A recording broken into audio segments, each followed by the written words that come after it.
Salut à tous, voici déjà l'avant-dernière ronde du Blood and Rust, c'est la ronde 5, la prochaine c'est la finale entre Tsa et Gimetor. Et donc tout d'abord voici la rencontre entre Cal et Ivanas. Cal qui joue des mercenaires et Exulon Texus. Ivanas joue Syrah et Ravin pour cette partie. Donc Texus, hein. Texus est un caster à 8 focus avec Pathfinder. Il a Sacrificial Pawn sur les monstruosités.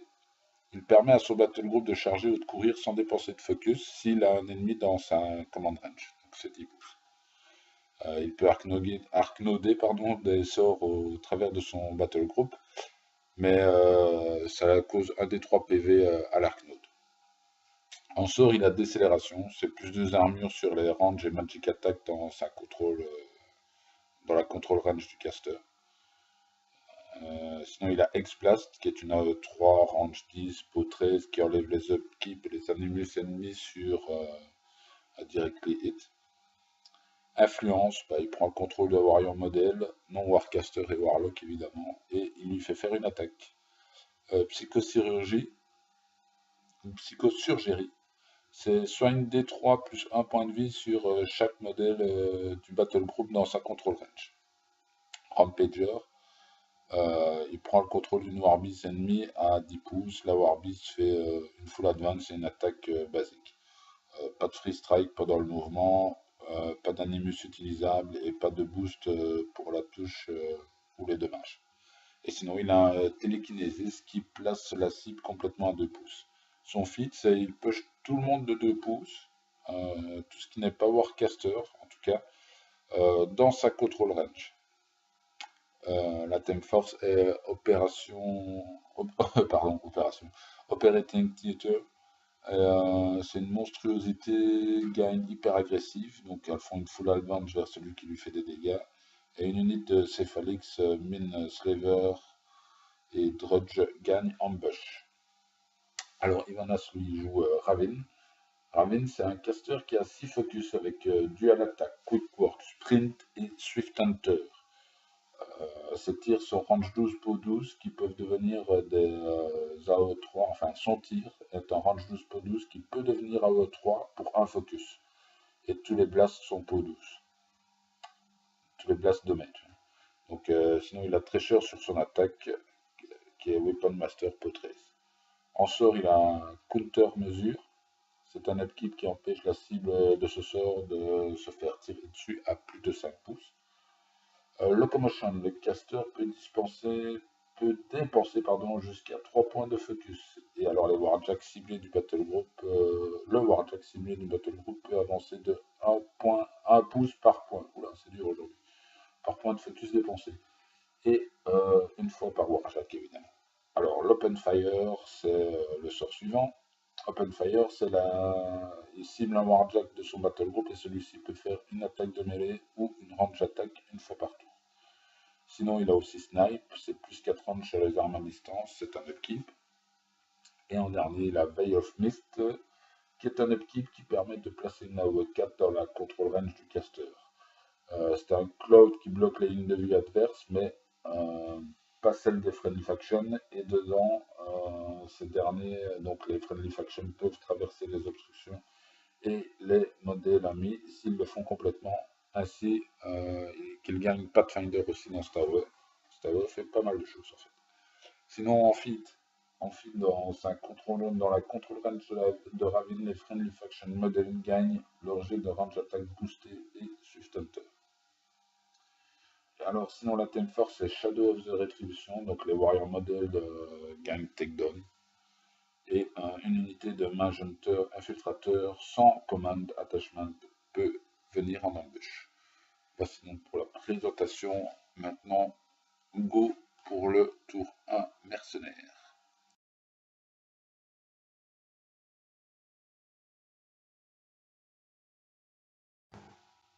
Et donc, Cal démarre la partie.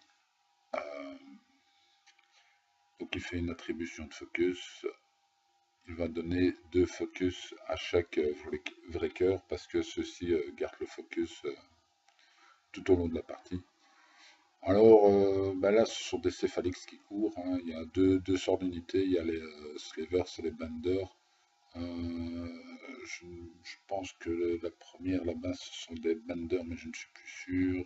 Enfin bref, voilà encore une sorte d'unité de céphalix qui court, une autre, il y a à chaque fois trois unités de chaque. Oui, petit détail que j'ai remarqué, apparemment dans la création de liste, il y a un problème avec les machine race. Il y a 4 points de trop chez le mercenaire, mais bon, voilà, je sais pas trop à quoi c'est dû. Ça a peut-être changé depuis et c'est pour ça que ça ne donne plus très bien dans mon Warroom, mais bon, voilà, c'est pas la mort. Donc voilà, donc là il y a tous les céphalix qui courent un peu partout. Touc, touc, touc. Voilà, ça c'est Texus qui s'est activé, il va faire des dégâts. Il va dégâts à petit gaillard, pam. Voilà, il va se contenter de ça, il a fait son petit dégât. Derrière, il y a ce vrai cœur qui avance et l'autre vrai cœur avance. Ah non, il y a l'agitateur qui vient le frapper d'ordo pour que ce dernier gagne un focus et soit full, mais il lui fait quand même pas mal de dégâts. Gros jet sur son vrai cœur. Il faut jamais taper ses figues parce que c'est ce qui arrive souvent. Voilà, enfin je dis ça pour rire, hein.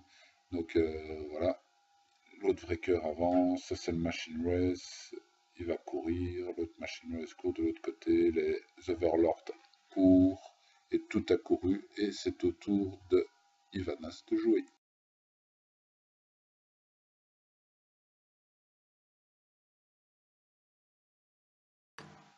Et donc le premier tour, Syrah, Ivanas se renseigne s'il n'y a pas trop de risque d'un KTC de l'espace. Mais voilà, comme Cal ne sait pas TP le caster, c'est vraiment très très peu probable. Donc du coup, Ivanas va pouvoir prendre un peu plus de risques sur Ravine. Enfin, je suppose que c'est pour ça qu'il posait la question. Donc là, il regarde un petit peu où l'ambush adverse pourrait arriver, il a mesuré sur son bord de table, puis il prend des mesures, et il va pas tarder à jouer quand même. Donc voilà, on patiente un peu, il cherche dans ses trucs, voilà, il mesure pour voir jusqu'où il peut aller, et il avance tranquillement ce Magenter Strike Force, mais pas trop loin, pour pouvoir prendre quelques tirs. Voilà, il les redéploie tranquillement, et il prend quelques tirs avec cette unité. Ah, il va en tuer un. Voilà.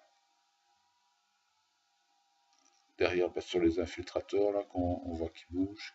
Hyperion vient de courir. Là, c'est Ravil qui s'active, il met snipe sur Hyperion. Il prend un tir sur. Je ne sais pas quoi, sur qui tue deux céphalix, voilà. Et puis il va cycler snipe sur les MHSF, donc il est à poil. Donc voilà pourquoi il posait la question. Hop. Ensuite, les autres MHSF vont avancer. Voilà, en prenant garde de faire attention, on voit à l'embûche. Clac, il prend des tirs, il va encore en tuer. Il va tirer 6 ou 7 fois, il va tuer 3 ou 4 gars, je pense. Et ensuite, il va replacer ses solos très très rapidement. Donc là, on est encore dans les GD, donc c'est accéléré. Il replace ses solos et puis c'est au tour de Cal de jouer.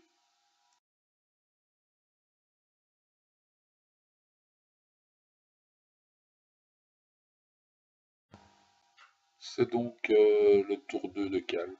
Alors, on remarquera que sur cette partie-ci, pour la première fois, on a mis la cloque de manière à pouvoir voir les chiffres, sauf qu'en fait, elle est hors champ. J'ai pas refait le point parce que bah, je joue aussi, donc j'ai pas regardé. Mais c'est la première fois où la cloque aurait pu être visible. Mais bon, c'est pas grave, de toute façon, en général, on voit jamais ce qui est écrit dessus, c'est trop petit. Donc, suite à ce petit aparté, pendant ce temps-là, Cal faisait son embûche, et donc on l'a vu là-bas tout au-dessus. C'est pour ça en fait que je pensais à papoter à parler de la cloque, euh, parce qu'en fait il l'a fait du côté de la cloque. Donc voilà, ils l'ont encore reculé un peu du coup. L'embûche se fait, les trucs courts puisqu'il n'y a rien qui est importé, et commence à gêner un petit peu la accès à la zone. Quand je dis les trucs, ce sont des céphalix évidemment. Donc voilà, les céphalix sont en bush du côté du cristal. Et derrière, les céphalix vont encore courir. Donc là, ils vont aller assez loin, ils vont rester en commande. Je pense que c'est Texas qui a joué. Non, c'est pas Texas. Ce sont des céphalix qui courent.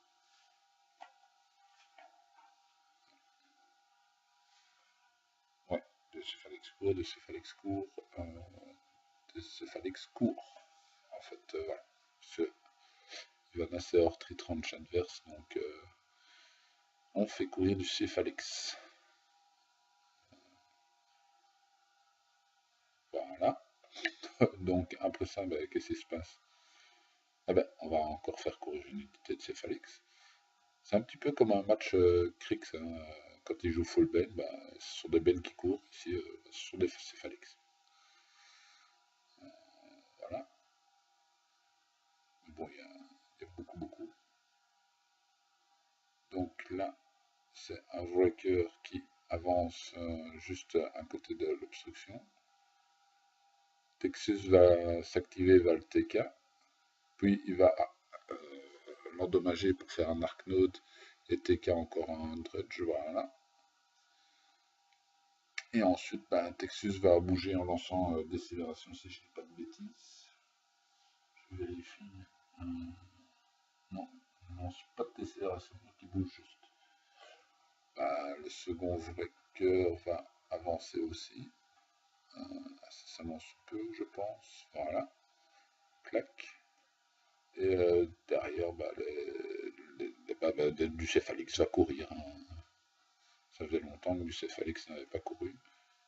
Je suis désolé pour les noms des unités, mais je ne les différencie qu'au moment de l'activation, quand ils font soit d'esprit, soit autre chose. Voilà. Donc derrière, les solos vont se replacer légèrement, les agitators, les overlords vont avancer, courir, et les machine race vont se replacer tout doucement pour laisser Ivanas entamer son tour 2.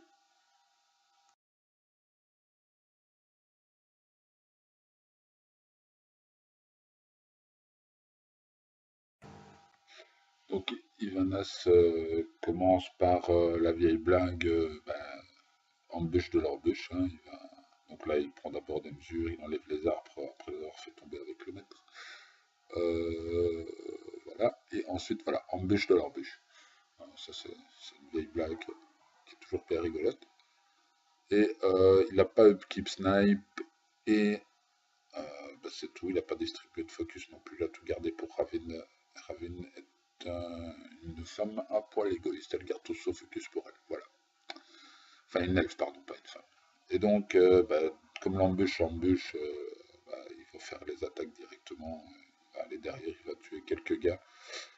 C'est du corps à corps, il y a du gang, donc ça touche assez facilement et ça fait quand même quelques morts, j'ai pas noté combien, mais il y a quelques gars qui passent tranquillou. Voilà. Donc pas de tof pour cette fois-ci. Takedown empêchant le tof. Et remouvant front play pour des infos complémentaires, mais je pense qu'on le sait tous maintenant. Donc voilà, clac clac, clac, ça lance du dé, ça tue, donc les infiltrators. Alors derrière il va activer Ravin, il va mettre Snipe sur ce colosse, il va fitter, le colosse va tirer à 3D, critical consume, donc premier jet critical consume, c'est pas mal, ça marche bien, ça enlève tout sans devoir jeter les dégâts, et derrière le colosse va s'activer et va refaire un deuxième jet avec critical consume. Donc là, après deux d'affilée, c'est pas mal, ça permet d'éviter de lancer les dés pour les dégâts. Donc ensuite il fait un D3 de tir à gauche, un D3 de tir à droite. Tout est boosté parce que c'est le feed de Ravin. Donc de temps en temps, il va booster les dégâts pour être sûr de tuer l'un ou l'autre. Voilà. Donc ça nettoie déjà pas mal du tout. Ensuite, les MHSF. Non, c'est pas les MHSF, ça c'est Narn qui cherche, et qui va tuer les deux gars dans sa portée. Puis il va sprint derrière, engager deux Cephalix Overlord. Maintenant, sur les MHSF, hop, ils avancent tranquillou. Ils vont mini-fit pour s'ignorer les uns les autres, ignorer les forêts, les clouds. Et ça shoot. Bon, ils commencent par ceux qui sont juste en dehors du feed.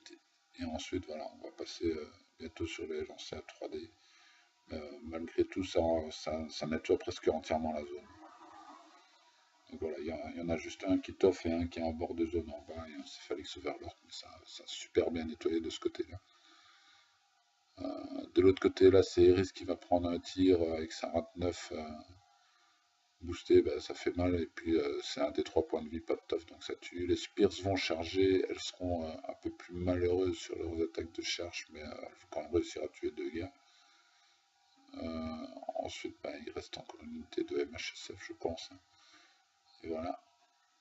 Les MHSF, ils avancent tranquillement, et ils vont prendre des shoots et ils vont commencer à nettoyer la zone du haut aussi. Je pense que ça se passe pas trop mal. Ouais, ils ventilent correctement, j'ai mis correctement. Donc ils ventilent correctement les adversaires, je sais pas compter combien de filles. Voilà. Et c'est la fin du tour de Fit et du tour Syrah.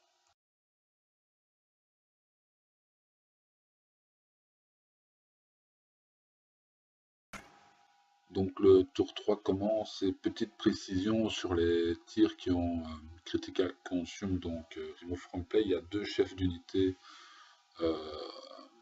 Cephalix, donc 2 UA, enfin non, c'est pas des UA, ce sont des chefs avec 5 points de vie, puisqu'on rajoute pas d'UA au Cephalix, et il y en a 2 qui sont partis, un sur chaque critical consume, donc c'est quand même à signaler, je pense.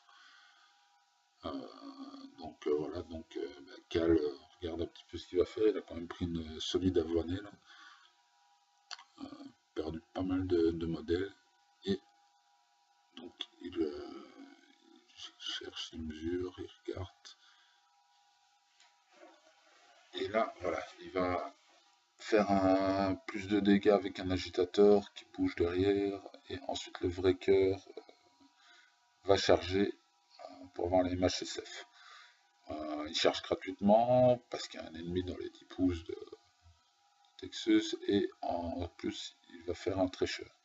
Par contre voilà, là la défense de MHSF est quand même assez haute, il n'a pas une motte extraordinaire, il ne booste pas, bon, voilà. Donc il tue 2 gars seulement. Je pense que ça aurait mérité, plutôt que de racheter des attaques, ça aurait mérité de booster les touches. Mais voilà, ça c'est un choix. Hein. Ensuite, bah, c'est Texas qui joue. Bah, voilà, il va fitter, donc ça permet de désengager Narm des 3 agitateurs, des 3 overlords pardon, en bas. Donc là, il est en train de faire tous les petits mouvements pour faire des bons petits packs pour des sprays ou des AOE. C'est toujours sympa. Alors ici, je suis mitigé, c'est sûr que allez, je veux dire les TK des MHSF. Voilà, là, il va les laisser engager avec le vrai cœur. Moi, je les aurais reculés pour faire. Voilà, il les avance vers le vrai cœur. Moi, j'aurais fait l'inverse. Je les aurais reculés pour faire un beau petit tas pour pouvoir claquer du X-Blast dedans. Mais à la place, il va caster décélération. Alors que les MHSF sont blessed. Donc, ils ignorent les bonus d'armure. Donc ça marche que sur les tirs ou les tirs du colosse, donc l'intérêt de décélération est un peu moins. Perso, j'aurais utilisé le vrai cœur comme Arknote pour envoyer un Dexplace, mais bon, voilà, il a fait un autre choix. On va pas en parler pendant 20 ans. Donc voilà. Les Overlords avancent, bah, ils vont faire du spray, ils vont nettoyer assez bien quand même. Hein. Je crois que c'est 4 ou 5 MHSF qui partent. Il en restera un là. Derrière, ben, il va prendre une charge avec son. Ah non, c'est l'autre unité. Ah oui, ça ce sont des benders, là je peux le dire. Pourquoi? Parce qu'il va le sacrifier pour faire des sprays. Ils vont sacrifier un premier, ça va pas toucher une arme. Et il va en sacrifier un deuxième, je pense. Non, il n'en sacrifie pas un deuxième.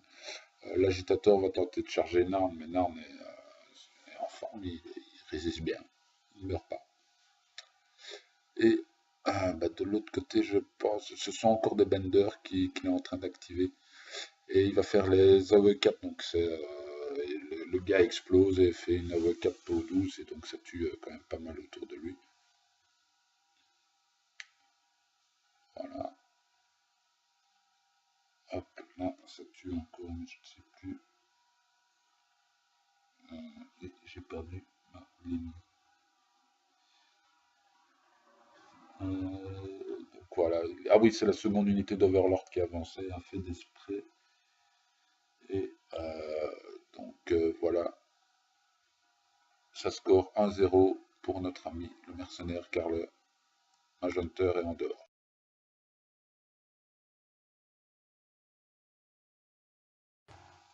Et tour 3 d'Ivanas. Donc voilà, le keep snipe pour commencer. Voilà, il regarde un petit peu qui est engagé par le breaker.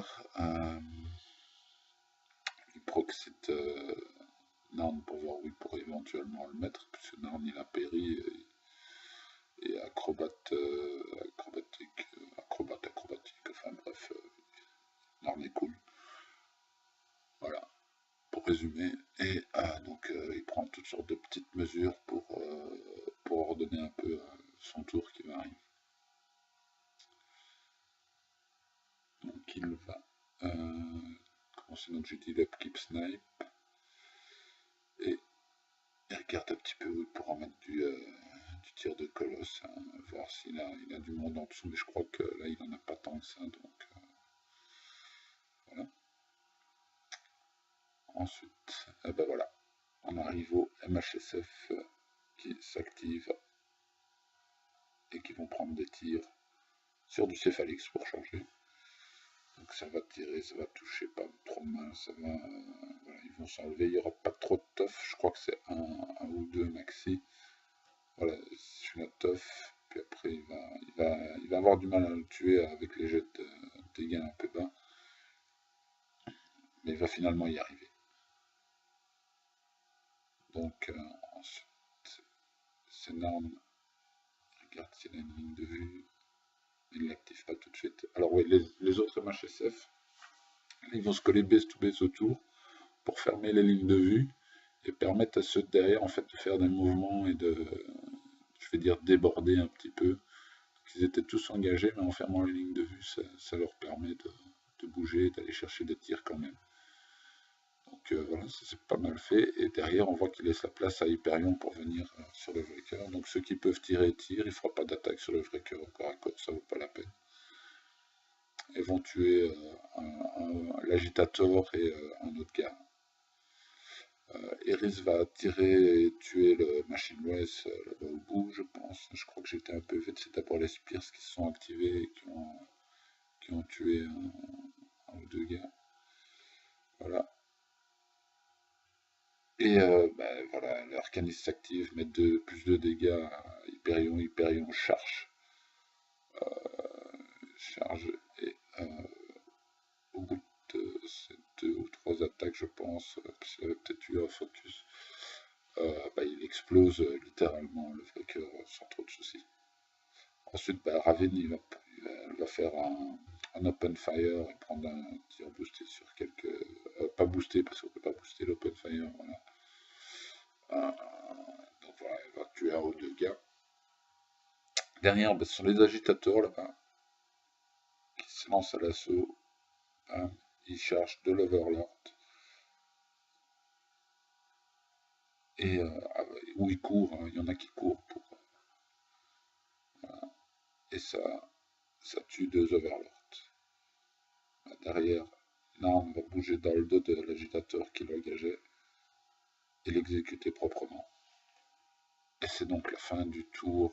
Serra, il va sprint vers l'autre Overlord et fin de son tour.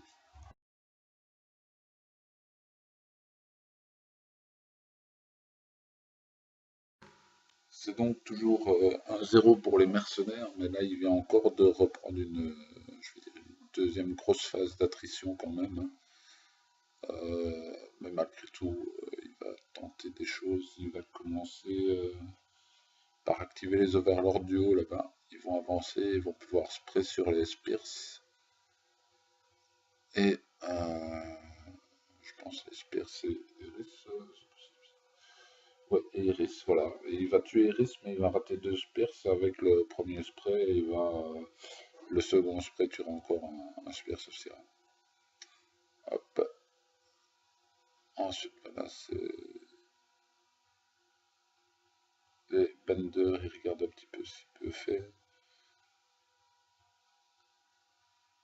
Ah ben non, on est toujours au spray. En fait, j'ai été beaucoup trop vite. Donc, il va tuer Iris et il va tuer un Spears. Voilà.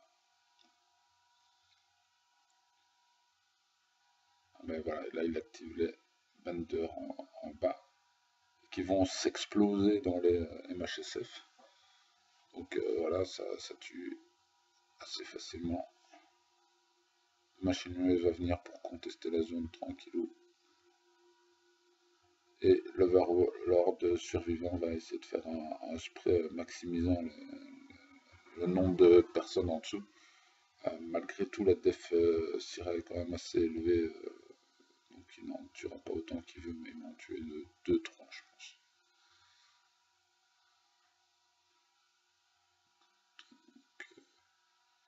Voilà. Alors, Texus, je pense qu'il va bouger, il va s'activer, il va vouloir caster un X-Blast à partir du Breaker, mais il y a le Void Spirit, si je dis pas de bêtises sur son nom, il y a le Void Spirit qui diminue de 5 la portée du sort, donc voilà, ça arrive là, et déviation heureuse, ça en touche quand même 2, qui meurt tout de suite, ce qui me tend à me prouver que j'avais raison, j'ai envie de dire, sur l'X-Blast qu'il aurait pu mettre au tour précédent sur les MHSF, mais voilà, tant pis, c'est fait, c'est fait. Le vrai cœur derrière va bouger, il va encore activer une load figurine pour faire un spray. Voilà, ce sont encore des benders, donc il explose, il fait son spray, il tue quelques gars, et puis il reprend le tour, enfin, Ivanass reprend le tour.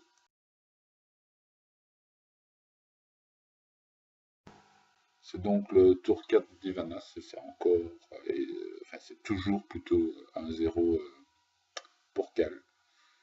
Donc voilà, il va mesurer ce qu'il va faire pour encore une fois bien ordonner son tour.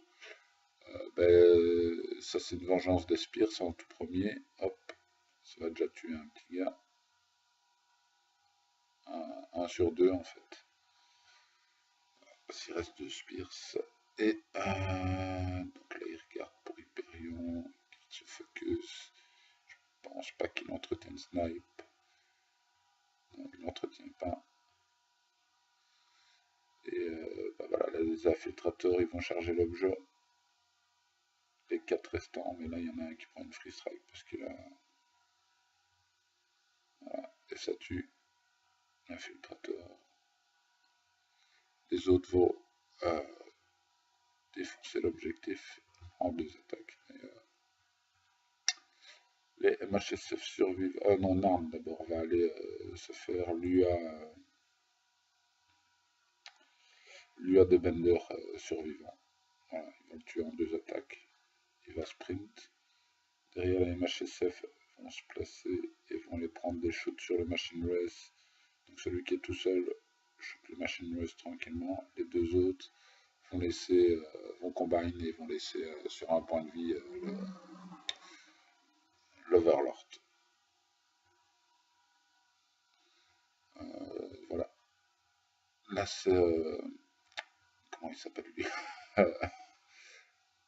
Hyperion, voilà, qui fait un critique et qui remove from play de gars, donc comme ça, pas besoin de trop lancer de dés, c'est beaucoup plus simple.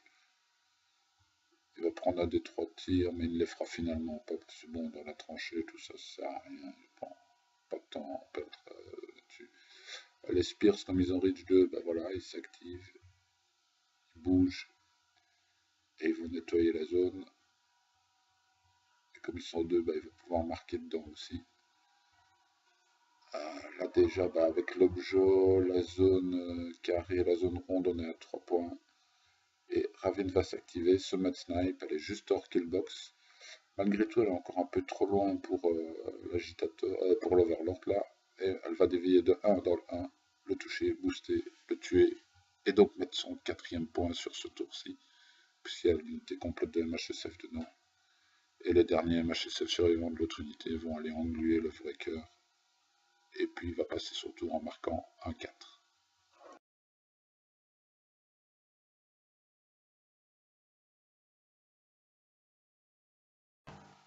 Un 4 pour Ivanas, donc Cal va renvoyer la cloque tout de suite et ça fera un 7. Ivanas gagne donc au scénario. Donc la partie se termine là-dessus hein, et je vous remercie d'avoir suivi encore cet épisode et prochain épisode ce sera la finale du Blood and Rust entre Tsa et Gimetor. Donc à très bientôt, ciao ciao.